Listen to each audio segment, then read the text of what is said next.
Hello বন্ধুরা, আশা করার পক্ষ থেকে আপনাদের সবাইকে আন্তরিক অভিনন্দন ও শুভেচ্ছা জানিয়ে শুরু করলাম একটি নতুন পর্ব। বন্ধুরা, আজকে আমি আপনাদের সামনে আলোচনা করব যে যারা ইনকিউবেটর ব্যবহার করে অর্থাৎ ডিম ফোটানোর মেশিন চালায় তাদের জন্য এই ভিডিওটি একটা অত্যন্ত গুরুত্বপূর্ণ ভিডিও। অনেকেই অনেক সমস্যা ভোগে যে ডিম ফোটা মেশিন চালানোর জন্য টেম্পারেচার এবং হিউমিডিটি কত রাখা প্রয়োজন, এই নিয়ে বিস্তারিত আলোচনা করব এই ভিডিওর মাধ্যমে। আপনার ভিডিওটি স্কিপ না করে শুরু থেকে শেষ অবধি ভালো করে দেখবেন। আশা করি আপনাদের এই ভিডিওর মাধ্যমে সম্পৃক্ত ধারণা ক্লিয়ার হয়ে যাবে, যেটা আপনাদের অনেকেই মনে কোশ্চেন থেকে যায়, এই কোশ্চেনগুলো আপনাদের ক্লিয়ার হয়ে যাবে। তো যাই হোক বন্ধুরা, আর দেরি না করে ভিডিওটি শুরু করা যাক।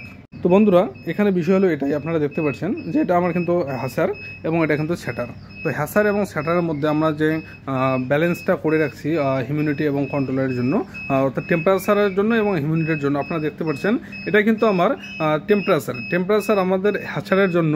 আমরা বিশেষ করে যদি হাঁসের ডিম থেকে বাচ্চা বের করার জন্য হ্যাচারের ডিম দিই, তো আমাদের এখানে টেম্পারেচার যেটা প্রয়োজন আছে তাতে আপনারা দেখতে পাচ্ছেন 37.7 ডিগ্রি সেলসিয়াস।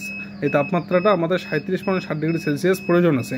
এবং হিউমিডিটি যদি আপনারা মানে হাঁসের ডিমের জন্য, যে হাঁসের ডিম থেকে বাচ্চা বের করার জন্য যদি হিউমিডিটি আপনাদের প্রয়োজন হয়, তাহলে অবশ্যই আপনারা 90-র নিচে দিবেন না।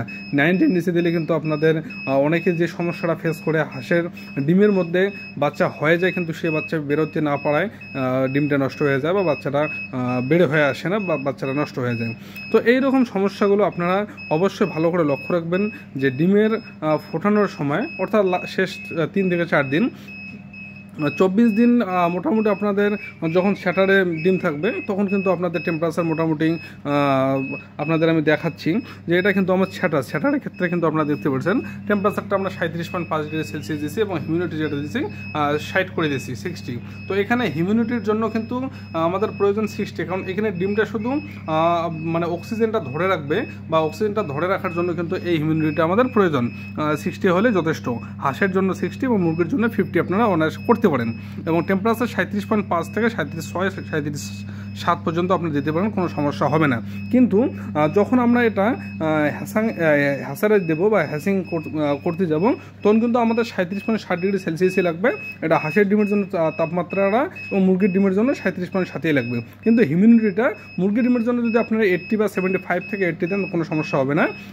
এই ক্ষেত্রে হাঁসের ডিমের ক্ষেত্রে আপনাদের 90 ডিগ্রি দিতে হবে, কারণ হাঁসের যে মানে সাদা পর্দাটা থাকে, সে পর্দাটা মোটা থাকার কারণে হাঁসের বাচ্চা বেরোতে কিন্তু অনেকটা সমস্যা হয়ে যায়।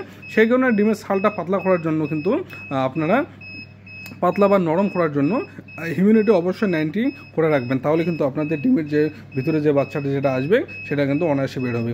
এবং এটা অনেক সমস্যা আর একটা হয়, যেটা যে ওই হ্যাচারে হিউমিডিটিটা উঠতে চায় না। তো আপনারা দেখতে পাচ্ছেন আমরা কিন্তু 2টা হিউমিডিটি ব্যবহার করছি, এদিকে একটা লাগাইছি এবং এইদিকে একটা লাগাইছি। এবং হিউমিডিটির জন্য যেটা আর একটা কাজ করতে হবে, আপনারা এইদিকে হ্যাচারের জন্য ফ্যানটা অবশ্যই বড় ফ্যান ইউজ না করে ছোটো ছোটো ফ্যান 3 ইঞ্চি যে ফ্যানগুলো পাওয়া যায়, সেই ফ্যানগুলো আপনারা 2 সাইডে ইউজ করলেন। হালকা বাতাস দিয়ে আপনারা হিউমিডিটিটা ব্যালেন্স করবেন এবং টেম্পারেচারটা ব্যালেন্স করবেন।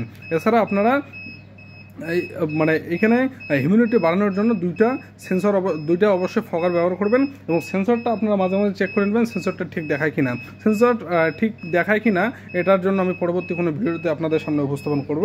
তো আপনারা যদি ভিডিওটি ফেসবুক থেকে দেখেন, অবশ্যই ফেসবুক পেজটিকে ফলো দিয়ে রাখবেন। এবং আশা আমার ইউটিউব চ্যানেল থেকে দেখলে চ্যানেলটিকে সাবস্ক্রাইব করবেন নিত্য নতুন ভিডিও পাওয়ার জন্য।